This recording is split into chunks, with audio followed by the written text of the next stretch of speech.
It's if you just don't do anything. And we all know in this industry, it's about 90% of the agents don't really do anything. I mean, they like having the title. They like periodically making a sizable commission check, etc. But beyond that, they complain about the leads. They complain, about everything under the sun. And if anybody listens to me gets offended, then please understand it's not intended to do that. Maybe it's just time for you to look in the mirror and wake up. Hey everybody, welcome to another Rainmaker podcast, and we got a very special guest on for today, Jeremy Hayes. And so today he's going to be sharing his story. He is one of the newest agents in the Agent Accelerator program that we have. Jeremy, it's nice to have you on today, sir. Thank you so much for joining. Appreciate the opportunity, Arturo. Awesome. So we don't want to waste any time. We just want to hop right in. So tell me a little bit about how you even got introduced to the life insurance business in the first place. I've always been in some form of, I hate necessarily saying just sales, even though that's what the industries would define it as, but more operational customer service and client acquisition, if you will. So we call it sales. But I've been in that my entire life, and I can't really even think of one time that there hasn't been some aspect of selling involved in anything that I've done. I got into the financial services and insurance industry specifically because I was a recruiting director for a third-party company in pharma, and in 2020, and the owner died. Wow. Not COVID. He had multiple tests ran, but he passed away. Great guy. He was the only reason I even took that job, because I saw the opportunity to help him grow his business and a lot of opportunity within that industry in general. But he passed. The individual that was put in place as the executive VP, just not a fan. And I had people I wanted to let go, but she wouldn't let me because I knew that they were a hindrance to the team as a whole. And she wouldn't let me get rid of them. She was just blocking me at every path. And so it just came to a point where I said, this isn't going to work. And I knew I needed to be able to start something for myself again. And when I looked at this industry and all the opportunity, not just for myself from a financial perspective, and I need people that hear this and listen to this to understand, that obviously is a driving factor, because Right. if you want to be able to make sure that you can pay bills, take care of your family if you have one, etc., yeah, you want to find something where the ROI is high. But more than that, I kept seeing all this and you've heard me use this phrase, lying, snake oil, Yes. junk, Slimy. industry.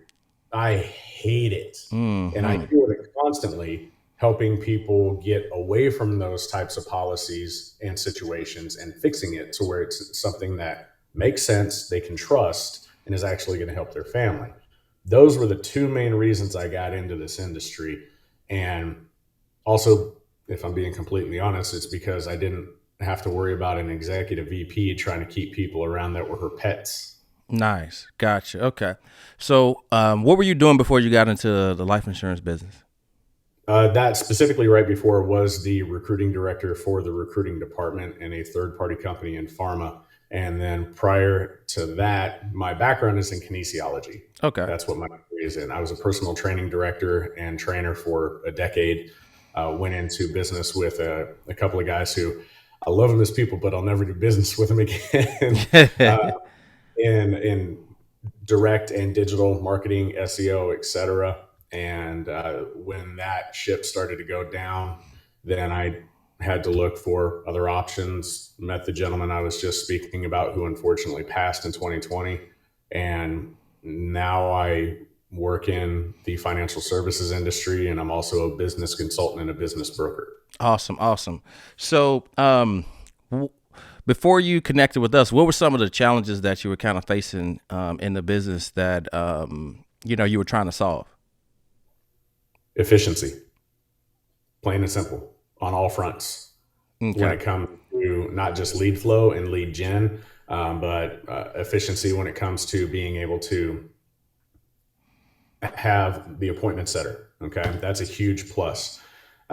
Being able to make sure that you're hitting all the leads that come through in real time to be able to get them into the calendar.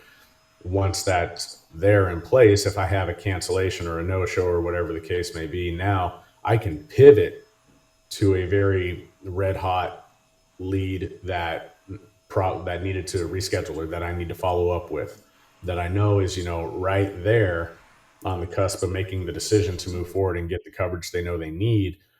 But they procrastinate. I mean, that's really all there is to it.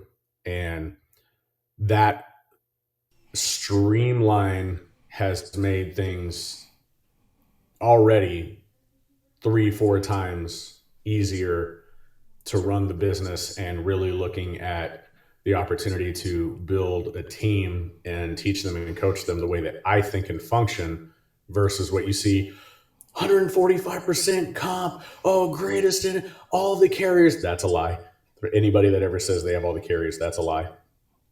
And I don't like that constant push of compensation, compensation, compensation, flash, flash, flash, because if you live that way, it's not sustainable.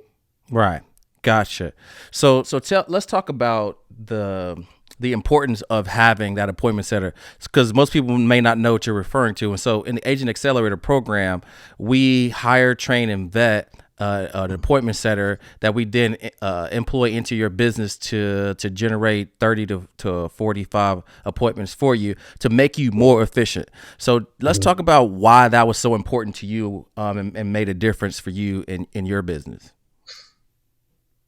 Like I said, follow up. I'm manic about follow up. I mean, and when people sit there, and one of my buddies asked me last night in the industry, why, why do you do that? I said, fresh leads, fresh prospects are always important, but do you want your clients to think you're just like every other sales guy, or do you want them to actually know you're different?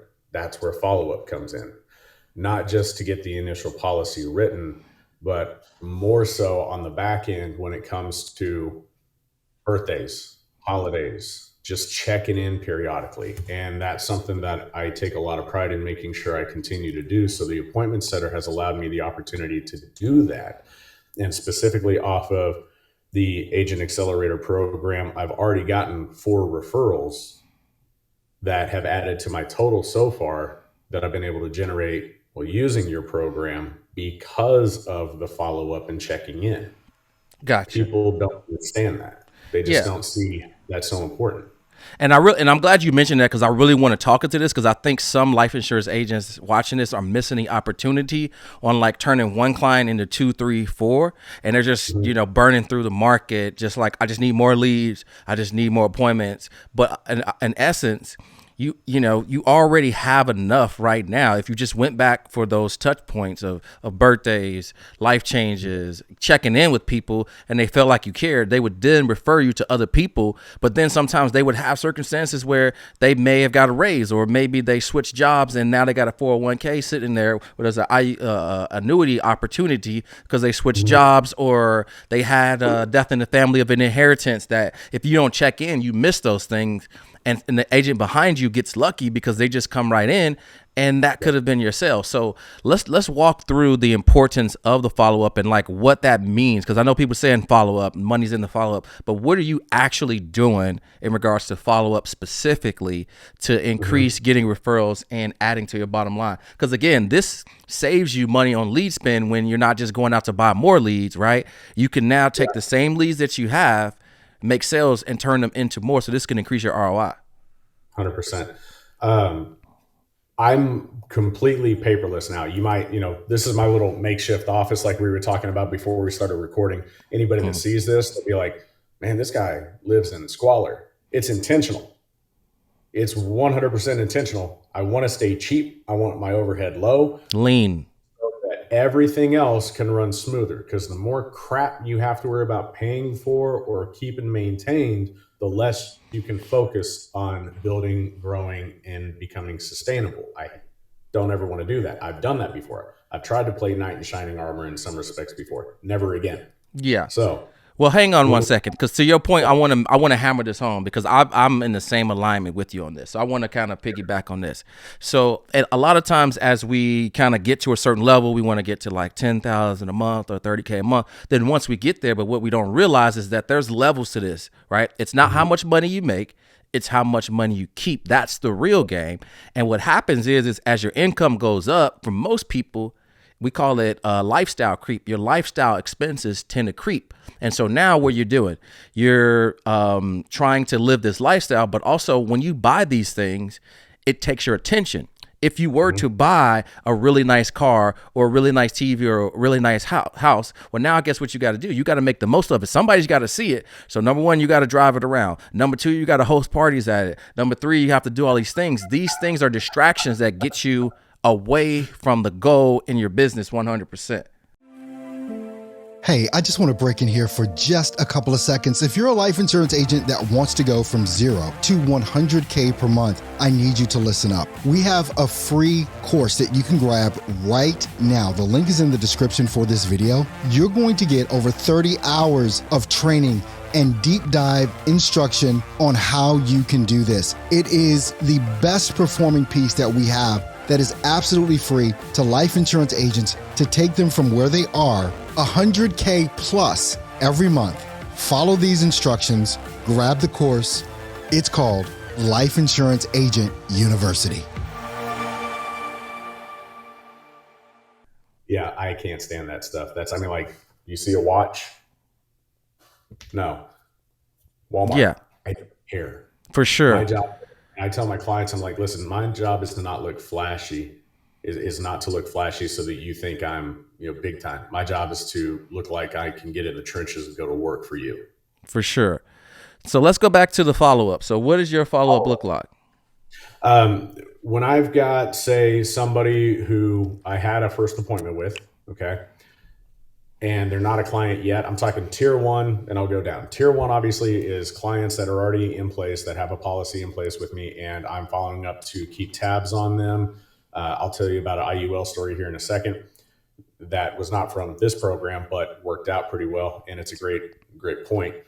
And so clients that are already in place, following up with them, just touching base with them, continuously reiterating, about most of my clients in the last 2 months have been 68 or older. Okay. So talking to them about their kids, their grandkids, et cetera, not from a position where I'm trying to sell, but helping them remember, hey, how much is it costing you just to be able to get XYZ amount for final expenses? Let me talk to your kids. Let me help you get your grandkids in a position where I can teach them how to use something that they can build long term, that's permanent, and helps them later on so they're not dependent on Social Security. They're not dependent on a 401k that's at the mercy of the market and the volatility involved, all of those things. So that's number one. Sub portion of number one is somebody I've already met with that I know I have the absolute best policy, strategy, everything for in place, and they're scared and they procrastinate. Those are the only two things. It's trust and procrastination. That's it. Okay. So those are the ones that I follow up on personally. I mean, on a regular basis. And, 50% of all sales come after the fifth or sixth contact. So if Gotcha. you're not willing to put in the time and do that, just hand them to me. I'll take them. Right. Awesome. So yeah, man, and that's strong. And I think that most people, they just keep getting more leads, but it's like, that's only one thing that's happening is your expense is continuing to increase. That's a never ending kind of thing. When if you just turned around and just looked at how many leads you already have, how many clients that you already had, and how could you build some sort of relationship or have some touch point, right? And build a relationship with them that then, you could probably, decrease your expenses like you're talking about. So with that, I want to kind of transition into how did you even come across Arturo Johnson Consulting in the first place? I have seen your advertisements every single freaking place on social media, if you want me to be completely honest, from watching, MJ versus LeBron clips on YouTube, to Facebook to Instagram to even now the Tiki Talker, as I Yeah. call it. I've seen you everywhere over the last couple of years, and the one that caught me that made me say, "Okay, I actually got to reach out and find out what's going on here," was when I saw an interview with you and Kevin Alexander, because I don't know him personally, I know of him, and he has a very strong reputation in the industry as being somebody who's genuine, forthright. He's obviously been successful, and when I listen to that versus just reading reviews, because Kevin has never been pegged as somebody who's, just going to say whatever he can to bump his own stock. He's a very real and genuine person. That made me say, all right, I need something that's going to help me become more efficient. And full transparency, I talked to 5 different companies that have setters and similar strategies before I talked twice to Mitchell and made the decision that this was the direction I wanted to go after I spoke with he and Jack.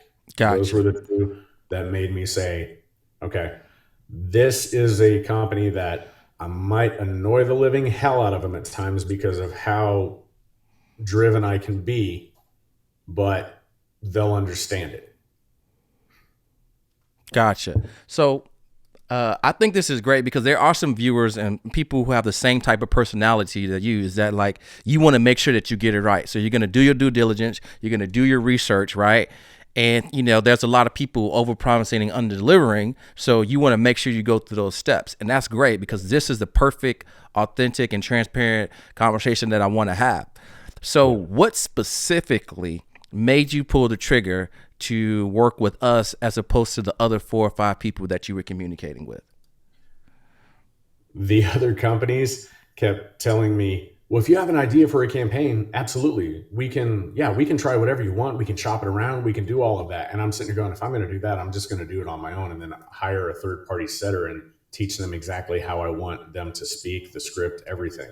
I mean, why am I going to pay you XYZ amount of dollars? I might as well just pay an agency, hire somebody that has a slew of setters and virtual assistants that I can coach on my own and build my own campaign. Why would I do that? Why? It doesn't make any sense. So you're asking for a retainer plus ad spend, but I'm the one building everything. So knowing that there were already some framework campaigns in place, that made me say, I can do this, and it's going to give me time to be able to develop new ideas that I can shop with Arturo, Jack, Mitchell, etc., and say, what do you think about this? And then full transparency, if I do that and we come up with something that we think is a fire idea, you're not allowed to let anybody else use it until it makes me a significant return on investment, period. Yeah, 100%.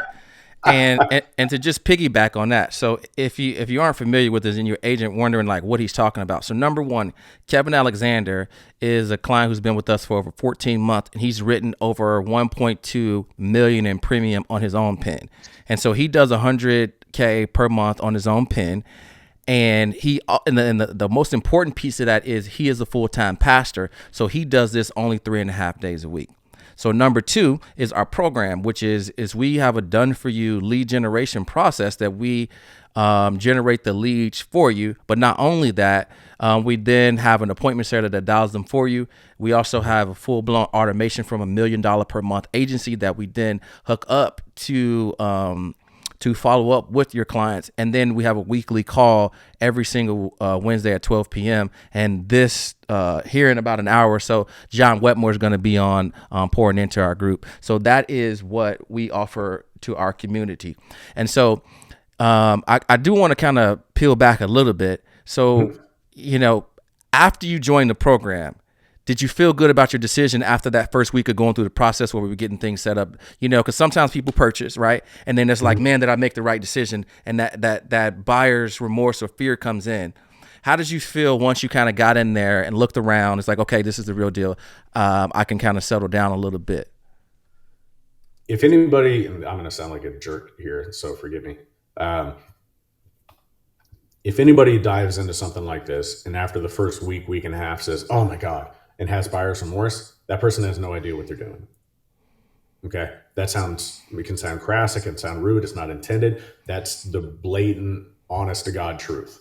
because at that point, they're looking for somebody to do all the work for them if they have that mentality, instead of understanding, okay, I've got an organization that has a proven track record. Okay. They have an ad account with Facebook that's not going to get flagged immediately like mine might, because mine did for 3 weeks when I first got going. So on the campaigns that I run outside of you guys. Mm-hmm. So ask me about that later, but all of that in place just made me say, okay, the only thing that is not going to make this thing work is me. Either I'm going to be lazy and I'm not going to put in the time, effort, and energy to this. I'm not going to learn how to speak to these specific prospects the way that they need to be spoken to. And I'm not going to be communicating with the setter manager, Arturo, Jack, whoever, if it all falls on me, because the framework is there. The only thing that won't make it work is if I don't work. Yeah, for sure. And it's funny because if you call Kevin Alexander and you ask him, right, if you call Kevin Alexander and you ask him, does this program work? The first question he's going to ask you is, do you work, right? Because the program works if you work it. We give you the leads. We have the appointment setter there. We have the mentorship weekly. Heck, Todd Hausberger did 61K issue paid in the month of December. And we have his exact script and the recording of him doing an exact role play of him doing the script. So if you got the leads, you got the appointment setter, you got the CRM to follow you up, you have the script, and you have the actual version of somebody saying it, how could you not be successful? It's if you just don't do anything. And we all know in this industry, it's about 90% of the agents don't really do anything. I mean, they like having the title. They like periodically making a sizable commission check, et cetera. But beyond that, they complain about the leads. They complain, about everything under the sun. And if anybody listens to me gets offended, then please understand it's not intended to do that. Maybe it's just time for you to look in the mirror and wake up. Because there are times when I, throughout the day, look at myself and I'll listen to a recording later on at night. And I'm like, dude, okay, here's where you messed that up. And I'm taking notes so that I can either follow up with that person or I can make sure I don't do that the next time that specific type of conversation piece comes around during an appointment. You gotta constantly look to improve. And a lot of people look at that and think it's stressful. And that's why they don't ever push to try to succeed. Because if you watch The Last Dance, Phil Jackson, one of my favorite lines in that show was, he said, we had a saying in the group, you're only successful at the moment you perform a successful act. You have to do it again. And most people aren't really even afraid of fear of failure. The fear of failure isn't really as much of an issue as the fear of success, because once you've succeeded, guess what? You got to repeat it. Yeah. Failure allows excuses. It's easy. Yeah, 100%. And that is so good. You're only successful when you perform a successful act. And so I really want to talk through something that you did say just a second ago, which is I lost my train of thought. So let's just kind of transition into you've been in the program for a little over 5-6 weeks. So let's just kind of talk, because at the end of the day, the most important thing is results, and that's when anybody watching this is like, okay, tell me about what kind of results you've been able to achieve in the first month or so in the program. This week will be, at the end of this Sunday, will be 6 weeks on the nose. And if I don't completely screw everything up, then I'll have written just over $60,000, because I'm at 59.9 right now. Gotcha. Okay. And so how long were you following us before you actually booked a call? Oh, I've seen you for 6-7 months. Okay. And if I can be completely honest, because a lot of people may say, oh, well, he drug his feet, he procrastinated. In a certain respect, yeah.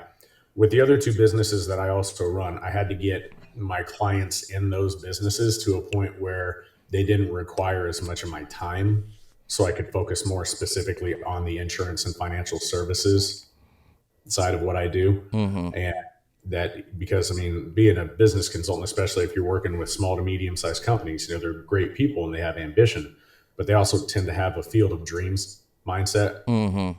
They think as long as they open it, put up a sign, etc., then it'll just magically work. I'm like, it's not how it functions. So I've had to joke with a few of them when they've asked for exponential amounts of help beyond what I am actually doing as a consultant. I'm like, if you want that much help, just sign your business over to me. Because now, I mean, I'm running the whole thing. I'm not your consultant anymore. Like, this is my company at this point. So I just had to get all of that in a position where I didn't have, if I signed up with an organization like yours, Arturo, then I wouldn't have you guys looking at me and going, man, I like Jeremy, but he's flaky. I didn't want that. So I had to get that in place first, and it took about 5 months. Awesome. Yeah. And so as we kind of wrap this up, there'll be agents that are looking at some of the testimonials or even looking at yours and thinking that, this is too good to be true, and maybe skeptical to saying where you were and doing their due diligence. So I'm just curious now, because you've watched some testimonies and now being one of those, what you would say to somebody that's just kind of putting off the decision, delaying it, and kind of on the fence about coming aboard and using something like this.